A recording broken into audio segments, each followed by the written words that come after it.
하나님은 우리 성도님들이 성경을 토대로 해서 예수께서 가르쳐 주시는 귀신의 정체와 귀신의 행태를 잘 알고 성령으로 예수로 말미암아 귀신을 능히 내어쫓고 이기는 영적 생활하기를 하나님은 원하시는 겁니다. 자, 오늘은 사도행전 19장을 통해서 신약 교회 시대의 귀신 이해를 잘 이해하고 그것을 잘 받아들여야 할 것인데, 그러기 위해서는 사도행전 19장이 유대 사회의 마술, 그리스 로마 세계의 마술, 이 부분을 이해해야만이 이 사도행전 19장을 통해서 신약교회 시대의 귀신의 이해를 잘 우리가 알 수가 있는 겁니다. 자, 우리 성도님들이 제가 결론적으로 말씀드리겠습니다. 그리스 로마 세계의 귀신 이해는 죽은 자의 영혼입니다. 제가 세 가지 근거를 가지고 결론을 내리는데 네 가지 근거를 가지고 결론을 내리는데 이 자세한 것은 이제 이 이후에 할 것입니다. 자, 사도행전 17장 18절을 우리가 지난번 설교를 통해서 우리가 들었죠. 바울이 예수와 부활을 전하니까 이 그리스 사람들이 예수와 부활이라고 하는 이것을 듣고 두 개의 신을 전하는 것보다 아마 이런 오해를 했던 것 같아요. 예수의 죽음과 부활을 증거하지 않았겠습니까? 그러나 예수의 죽음만을 그들은 믿지 부활은 믿지 않습니다. 그래서 예수의 죽음을 두고 죽은 자의 영을 바로 신을 전하는가 보다 이렇게 생각을 한 겁니다. 그래서 에크하르트 슈나벨 교수가 그가 저술한 강해로 푸는 사도행전 두꺼운 주석서에 보면은 이 신을 헬라어로 다이모니온으로 누가가 표현을 했는데 그 이방신 그리스 사람들이 이방 신을 전하는 것보다 그들이 말했을 때 그 신이 다이모니온이에요. 그러면 이 다이모니온을 왜 썼는가? 죽은 자의 영혼을 표현하기 위해서 그들이 다이모니온이라고 표현했다고 에크하르트 슈나벨 교수는 그렇게 해석을 했습니다. 자, 두 번째는 데이비드 아온의 교수가 요한계시록 주석을 아주 두껍게 저술을 했어요. 상중하원 중에서 중권에 보면은 거기에 사도행전 16장에 보면은 귀신의 영이라고 하는 그 단어에 있어서 주석을 하면서 이 교수가 그 주석서에 쓴 내용은 요세푸스는 다이모니아를 악한 사람들의 영들로 정의할 필요성을 발견을 했습니다. 다이모니아를 뭘로요? 악한 사람들의 영, 죽은 자의 영혼으로 정의할 필요성을 그가 발견한 거예요. 그런데 이 다이모니아, 그 악한 사람들의 영, 죽은 자의 영혼은 헬라 로마 세계에서는 귀신을 이렇게 이해했다고 그 교수가 주석서에 기술한 겁니다. 자, 세 번째는 클린턴 아놀드 교수가 작성한 영적 전쟁, 바울 서신으로 본 사탄과 악한 영들에 이렇게 기술을 했어요. 그리스 로마의 많은 사람들은 다이몬들을 죽은 사람들, 특히 영들의 혼령으로 생각했다는 거예요. 그리스 로마 많은 사람들이. 자, 네 번째는 이 교수가 쓴 이 책의 다른 페이지에 그리스 로마 세계에서 많은 사람들은 영웅이나 젊어서 죽은 자들이 유령이 된다고 믿었어요. 그러니까 그리스 로마 사람들의 유령, 귀신은 뭐예요? 죽은 자의 영혼입니다. 자, 이렇게 간단하게 결론을 내리고 이제 그 자세한 것에 대해서 제가 설명을 드리겠습니다. 그리스 로마 시대의 귀신은 곧 다이모니온의 의미가 뭐냐? 사도행전 17장 18절에 보면은 아까 말씀드린 것처럼 이방 신들을 전하는 사람인가 보다. 그들이 그렇게 말했을 때 그 신이라고 하는 그 단어, 그 신이라고 하는 그 단어를 뭘로 생각하고 다이모니온이라고 표현을 했는가 하면 죽은 자의 영혼을 전하는 것보다 라고 생각해서 다이모니온은 이렇게 표현한 거예요. 신, 곧 다이모니온. 자, 이해되시겠죠? 자, 그 다음에 요한계시록 16장 13절부터 14절을 보면, 화면을 보시면은, 자, 내가 봄에 개구리 같은 새 더러운 영이 용의 입과 짐승의 입과 거짓 선지자의 입에서 나오니 그들은 귀신의 영이라. 귀신의 영이라고 이렇게 나와 있죠. 귀신의 영이라고. 자, 이 헬라어 원어는 푸뉴마타 다이모니온이에요. 귀신의 이 영. 자, 이해되시겠죠? 한번 따라해 보세요. 푸뉴마타 다이모니온. 예. 그런데 지난번에도 누가복음 4장 33절에 그때도 푸뉴마 다이모니오 아카다르토, 이거 아마 기억나시죠? 이 푸뉴마와 다이모니오 아카다르토는 동격 관계라고. 이 지금 교수도 요한계시록의 이 귀신의 영, 이 헬라어 언어의 푸뉴마타 다이모니온, 이 부분을 동격의 속격, 동격으로 봐서 영들, 곧 귀신들이라고 번역할 수도 있다고 이렇게 해석을 합니다. 자, 우리 성도님 이제 잘 보세요. 푸뉴마라고 하는 헬라어 원어 단어는 이 단어는 셈어적인 단어예요. 셈어가 무슨 단어들이 있는가? 화면을 한번 보세요. 아랍어, 히브리어, 암하라어, 이것은 에티오피아의 공식 공용어입니다.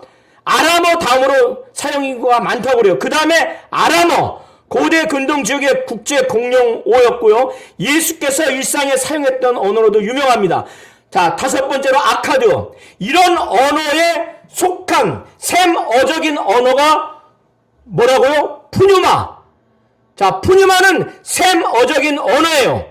그런데 그리스 로마 사람들이 이 단어를 정확히 이해할 수가 없어요. 그렇기 때문에 지금 이 교수는 이 동격 관계를 통해서 푸뉴마가 다이모니온이라고 하는 것을 설명하기 위해서 동격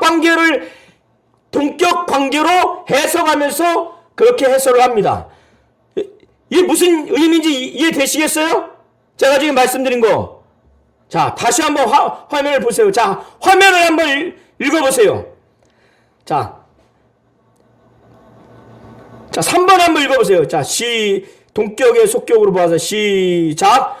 동격의 속격으로 보아서 영들 곧 귀신들이라고 번역할 수도 있다. 왜?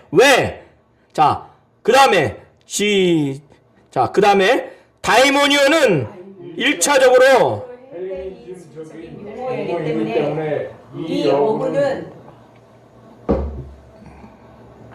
중도 모호한 셈의 푸뉴마의 의미를 분명하게 하기 위하여 제시된 헬라어 상당 어구일 것이다. 이게 무슨 말이냐면요, 귀신은 우리나라 말이 아니에요. 중국어 한자란 말이에요.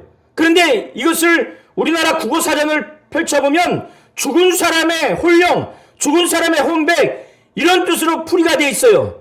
무슨 말이 하냐면 중국식 한자 표현인 귀신을 우리나라 말로 풀이해서 이 귀신의 뜻을 보다 명확하게 한 것처럼 푸뉴마라고 하는 단어 자체는 그리스, 로마, 헬레니즘적인 용어가 아니에요. 이 푸뉴마가 셈어 용어란 말이에요. 귀신이 한자인 것처럼. 그래서 우리나라 사람들에게 귀신을 설명해주는 뜻풀이가 있어야 아 귀신이 그런 뜻이구나 이해하는 것처럼 푸뉴마가 셈 용어이기 때문에 그리스 로마 사람들은 이 뜻을 모호하게 이해할 수밖에 없어요. 그러니까 다이모니온이라고 하는 헬라어 용어, 헬레니즘적인 용어를 사용을 해서 이 푸뉴마를 보다 명확하게 설명을 한다는 거예요. 자, 이해되시겠죠? 그러면 푸뉴마와 다이모니온의 관계가 단순히 푸뉴마를 영 이렇게 번역하면 더더군다나 안 되는 거예요. 왜? 푸뉴마가 귀신에 대한 세머적인 표현이기 때문에 이거를 설명하기 위해서 다이모니온 헬레니즘적 용어를 붙여서 이 푸뉴마를 더 명확하게 확실하게 설명하는 역할을 하기 때문에 그런 겁니다.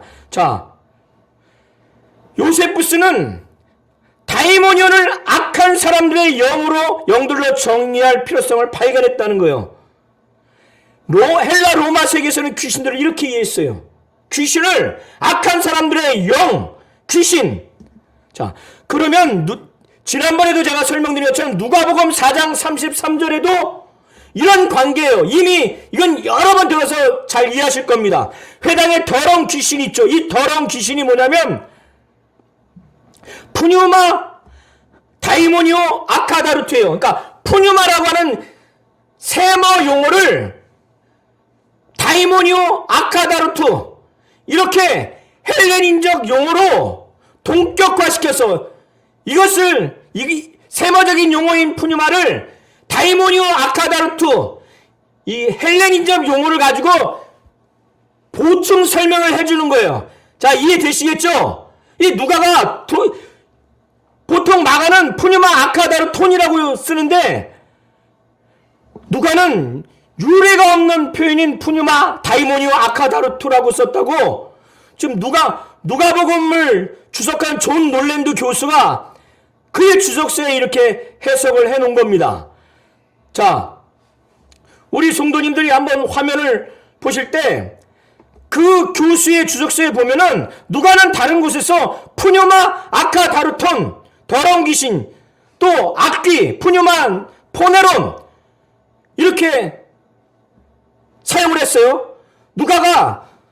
누가복음 9장 39절에 보면은 귀신을 푸뉴마로 그러니까 귀신 자체를 푸뉴마로 이렇게 사용을 했어요. 그러니까 푸뉴마가 원래 또 악령, 유령, 귀신, 성령, 바람 여러 이 다양한 뜻이 있어요. 그런데 누가는 이 9장 39절에는 아주 명확하게 푸뉴마를 귀신으로 사용을 했습니다. 자, 4장 41절에 이 교수는 다이모니온을 마귀로 번역했는데 이건 맞지 않습니다. 예수님은 다이모니온을 뭐라고만 사용하셨어요? 푸뉴마, 마귀, 사타나스, 디아볼로스 이 두 용어만 썼어요. 그러니까 이 교수가 이렇게 해석한 것은 전 동의하지 않습니다. 다이모니스 데이스는 마귀에게 집힌 이렇게 또 마귀로 해석을 해요. 이거 귀신 들린 귀신 집힌 것인데 자 약함의 귀신을 뭐라고 누가는 표현했느냐? 푸뉴마 아스 데네이아스 여기서 푸뉴마로 귀신을 그렇게 사용을 했습니다. 그러니까 그 문맥과 그 상황에 맞게 누가는 푸뉴마를 명확하게 귀신으로 그렇게 사용한 부분이에요. 자, 그 교수가 그 주석서에 또 해설을 합니다. 사도행전 17장 18절에서 신에 대하여 다이모니온을 사용하고 있다는 점을 고려하면 누가가 저술한 성경은 누가복음과 사도행전이에요. 그러니까 누가가 사도행전 17장 18절에서 신이라고 했을 때 이방 신을 신을 다이모니온을 사용하고 있다는 점을 고려하면 누가가 여기서 누가복음 4장 33절에서 귀신 들림을 표현하는 그의 기본적인 어휘를 설정하고 있는 것이라고 보는 것이 가장 좋을 듯하다. 자, 네 번째 이 교수가 주석을 해놓은 것은 누가는 다이모니온을 부정적인 의미로 사용하고자 하고 부정적인 영역에서 이 푸뉴마와 다이모니온은 서로 대체 가능한 것으로 그렇게 말해요. 푸뉴마와 귀신, 다이모니온을 뭘로 사용했을 때 대체 가능하다고요? 귀신. 그래서 이 교수는 귀신, 즉 더러운 마귀라고 읽어야 할 것이라고 하는데 저는 이거에 동의하지 않아요. 다만 이러한 문법적인 구조로 해석하는 건 동의한다는 거예요. 뭐냐? 이 교수는 푸뉴마, 다이모니오 아카 다루트를 이렇게 이 푸뉴마를 귀신으로 하고 다이모니오를 마귀로 해석을 했는데 그거는 저는 틀리다고, 전 동의하지 않는다고 말씀드렸죠. 다만 귀신, 즉 더러운 마귀, 이렇게 문법적 구조 해석을 하는 것을 제가 동의하기 때문에 제가 기술을 한 겁니다. 그러나 다이모니오는 마귀가 아니에요. 그래서 저는 푸뉴마, 다이모니오 아카다루투가 동격이라는 거예요. 푸뉴마는 용어인 귀신의 단어이고 다이모니오는 헬레니즘적 단어예요. 그래서 그리스, 로마 사람들에게 이 푸뉴마를 설명하기 위해서 누가는 처음부터 4장 33절에 푸뉴마를 세머 용어인 푸뉴마를 헬레니즘적 단어인 다이모니온을 사용해서 다이모니오 아카다루트로 이렇게 동격 관계를 설정해서 설명을 한 겁니다. 여기까지 조금 어려운데 이해하시겠어요? 자, 이제 네 번째 설명을 하겠습니다. 우리 성도님들이 잘 아시는 바요. 누가복음 24장에 36절부터 39절에 예수께서 부활하신 다음에 제자들 앞에 나타나는데 예수가 부활한 몸으로 나타난 그 모습을 사실로 여기지 않냐고 죽은 예수의 영혼을 자기 눈으로 보는 것으로 오해해가지고 푸뉴마, 유령이다, 귀신이다 이렇게 놀란 거예요. 이것을 두고 예수님은 자기가 유령이 아니다 라고 하면서 유령은 살과 뼈가 없다. 내 손과 발, 자기의 육신을 보고 만져보라고 하면서 유령이 아님을, 귀신이 아님을 분명하게 증거를 합니다. 자, 이 부분에 대해서 제임스 에드워즈 교수가 누가복음 주석서에 추석해놓은 내용을 한번 보겠습니다.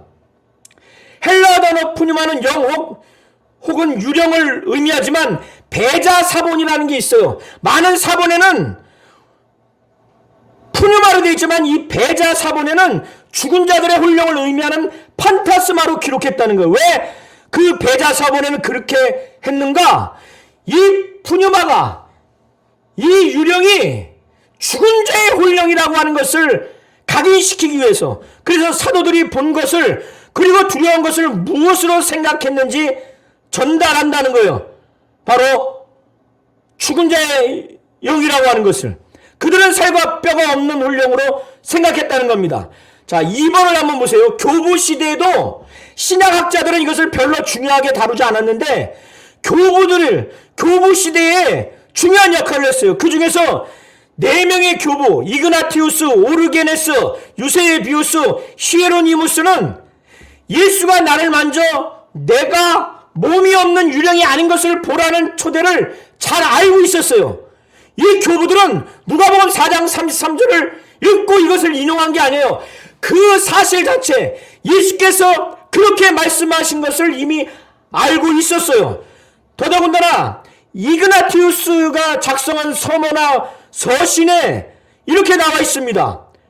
나를 잡고 만져서 몸 없는 유령이 아닌 줄 알라. 그러니까 이그나티우스는 분명하게 예수님이 말씀하셨을 때 자신은 부활한 육체다 라고 설명하는 과정에서 나를 잡고 만져봐라, 몸이 없는 유령이라고 하는 개념을 분명히 알고 있는 거예요. 이해되시겠죠? 그리고 히에로니무스도 4차례에 걸쳐서 이 말씀을 언급했다고 한 것은 이 사람도 분명히 아는 거예요. 자, 우리 강대훈 교수가 그의 주석서에 주석한 내용을 한번 보겠습니다. 굉장히 중요해요. 제자들이 예수의 모습을 죽은 자의 영혼으로 생각한 것으로 보인다고 말해요. 자, 그러면서 누가복음 8장 55절에 보면은 우리 성도님들이 잘 아는 사건이 있어요. 회당장 야이로의 딸이 죽은 사건. 그런데 그때 예수께서 그 어린 딸을 살리죠. 그러나 그 딸이 죽어서 영혼이 육체에서 빠져나갔어요. 그게 바로 죽음입니다. 영적인 죽음의 정이에요. 그때 누가복음 8장 55절에 보면은 그 죽은 야이로의 딸의 영이 다시 들어오는데 그때 그 영, 몸 밖에 있는 영, 뭐라고 표현을 하냐냐? 푸뉴마로 표현을 해요. 이해되시겠죠? 예수님이 제자들이 자기를 볼 때 죽은 영혼을 보는 것처럼 유령이라고 귀신이라고 놀래서 하는 말이 뭐예요? 푸뉴마. 그래서 누가는 제자들은 분명하게 죽은 사람의 영혼을 푸뉴마로 말하고 있어요. 누가복음 8장 55절에 회당장 야이로의 딸이 죽어서 빠져나간 영혼, 그 딸 육체 안에 들어올 때 그 영혼을 뭐라고 표현하냐면 헬라어로 푸뉴마라고 그래요. 그러면 푸뉴마는 이때 뭐예요? 죽은 사람의 영혼이에요. 이해되시겠죠? 자, 이제 사도행전 19장 오늘 본문은 제가 이따 자세히 볼 건데, 오늘 19장에 보면은 악기라고 개역개정에는 표현이 되어 있는데, 여러 성경 번역본이 우리나라에 있는데 새 번역본에는 악한 귀신 이렇게 혼용해서 씁니다. 또 현대인의 성경도 악한 귀신 이렇게 혼용해서 써요. 현대어 성경은 귀신으로만 번역해요. 12절부터 16절까지 이 번역본을 한번 비교하면서 한번 보겠습니다. 자, 12절의 악기는 헬라어로 타 푸뉴마타 타 포네라예요. 여기서 귀신을 푸뉴마타 목적격으로 표현했는데 원형은 푸뉴마예요. 19장이 지금 악귀 바로 악한 귀신은 푸뉴마입니다. 푸뉴마요. 그냥 악한 영, 그냥 영 이렇게 번역하면 안 되는 거예요. 제가 지금까지 누가복음 4장 33절, 누가복음 8장 55절, 누가복음 24장 36절부터 39절을 통해서 분명하게 이 푸뉴마가 누가는 귀신으로 인식하고 그를 사용하고 있다는 것을 제가 말씀드렸죠. 예수님과 제자들도 이해되시겠죠? 자, 12절을 보면은 번역이 이렇게 되어 있습니다. 개역개정은 악기로 나와 있는데 새 번역은 악한 귀신. 현대인의 성경은 악한 귀신들, 현대어 성경은 귀신. 자, 이제 13절을 보겠습니다. 13절도 보면은 새 번역은 악귀 귀신, 현대의 성경은 귀신들, 악한 귀신들, 현대의 성경은 귀신. 여기도 헬라어 언어는 푸뉴마입니다. 귀신이. 14절을 한번 15절을 한번 보겠습니다. 사도행전 19장 15절에 여기는 악귀에 무슨 수식하는 단어가 없어요. 그냥 악귀예요. 이 악귀, 즉 귀신을 뭐라고 하느냐? 헬라어로 푸뉴마로 표기합니다. 새 번역은 귀신, 현대인의 성경은 악한 귀신, 현대의 성경은 귀신으로. 자, 이제 16절에 보면은 19장 16절에 표기한 악귀, 즉 귀신을 헬라어로 여기도 푸뉴마로 이렇게 표기를 했어요. 새 번역은 악귀, 현대인의 성경은 귀신, 현대의 성경은 귀신으로. 자, 이렇게 보면은 개역개정에는 악귀로 표기가 되어 있지만은 새 번역은 악한 귀신 혼용했습니다. 현대인의 성경도 악한 귀신 혼용했어요. 현대의 성경만 귀신으로만 일관되게 번역을 했어요. 그러니까 악한 귀신 이렇게 이해하시면 됩니다. 그리고 여기는 특히 15절은 보면은 보세요. 개역개정에 악귀가 주어로 돼 있죠. 세번역 귀신이, 그러니까 더러운 귀신, 무슨 약한 귀신, 이런 수식하는 단어가 없이 딱 악귀, 귀신 나오는데 뭐라고 표현되어 있어요? 푸뉴마. 그러니까 푸뉴마가 정확하게 죽은 자의 영혼으로서 귀신을 지칭할 때 다르게 해석을 하면 안 되는 거예요.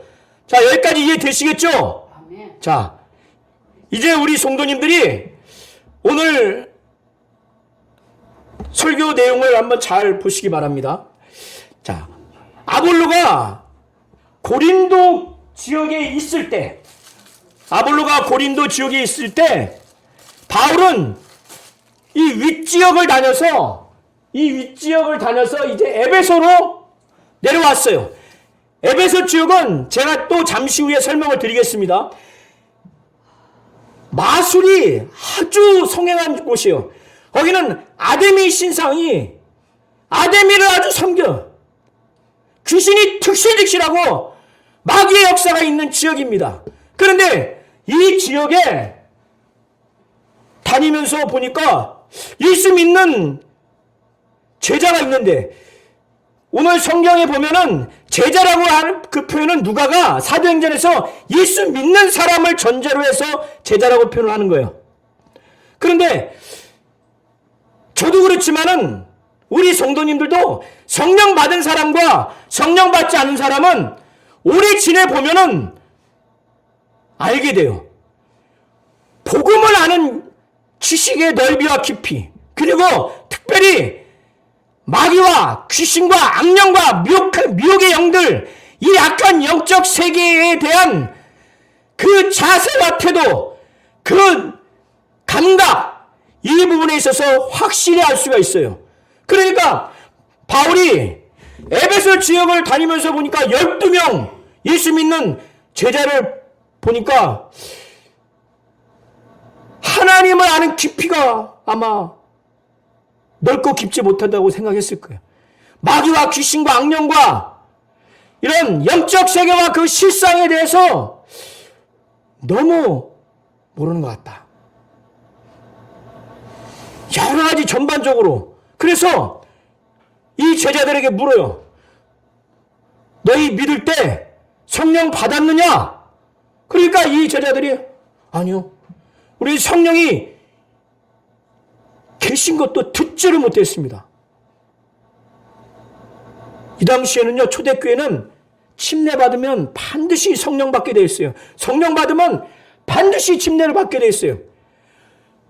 침례와 성령 받는 것이 전후관계는 침례를 먼저 받을 수도 있고 성령을 먼저 받을 수 있는데, 성령 받는 것과 침례 받는 것은 분리할 수가 없는 거예요. 초대교회는 엄청난 그 성령의 역사가 강했고 믿음이 아주 뜨거웠기 때문에. 그런데 성령이 있음도 듣지 못했다고 하니까 침례를 받은 것, 그러면 무슨 침례를 받았느냐? 모르니까 요한의 침례라는 거예요. 요한의 침례는 회개하게 하기 위한 침례지 예수께서 주시는 성령으로 말미암는 성령 침례도 아니고 일반인들이, 우리 성도님들이 받은 무침례도 아니에요.